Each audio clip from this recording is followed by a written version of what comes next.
हाय, hello, नमस्कार. तर काल होता संडे आणि आमच्याकडे येणार होते स्पेशल गेस्ट. म्हणून त्यांच्यासाठी मी असं बनवलं होतं व्हेज जेवण. कारण काल होती चतुर्थी आणि मार्गशीर्ष तर आहेच. पाहुणे पनवेलवरून येणार होते. संडे असल्यामुळे घाटामध्ये त्यांना खूपच ट्रॅफिक लागली. त्यामुळे यायला त्यांना खूपच उशीर झाला. पाहुणे आल्यानंतर जेवण वगैरे केलं आणि त्यानंतर आम्ही निघालो बिर्ला गणपतीच्या दर्शनाला, कारण चतुर्थी होती. तिथे पोहोचल्यानंतर खूप छान वाटत होतं, प्रसन्न वाटत होतं. वातावरण अगदी शांत होतं.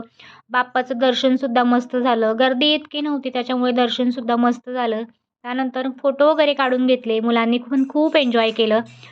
साईला असं उचलून घेतलेलं आवडत नव्हतं. त्याचं म्हणणं होतं, "मला खाली सोड, मला खाली खेळायचंय, चालायचंय."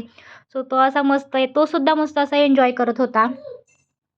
तिथे थोडा वेळ थांबून मग आम्ही निघालो प्रतिशिर्डीकडे. प्रतिशिर्डीला आल्यानंतर मग तिथे साईबाबांचं दर्शन घेतलं. बरेचसे नवीन चेंजेस इथे झालेले आहेत. 3 नवीन मंदिरं इथे झालेली आहेत. त्याच्यापैकी एक म्हणजे शनिदेवाचं मंदिर आहे. त्याच्यानंतर एक आहे अ, हनुमानाचं मंदिर आणि एक आहे वरदविनायकचं मंदिर. इथे तुम्ही बघू शकता. मग इथे पहिल्यांदा आम्ही साईबाबांचं दर्शन घेतलं आणि त्यानंतर बाकीच्या मंदिरांमध्ये जाऊन दर्शन घेतलं.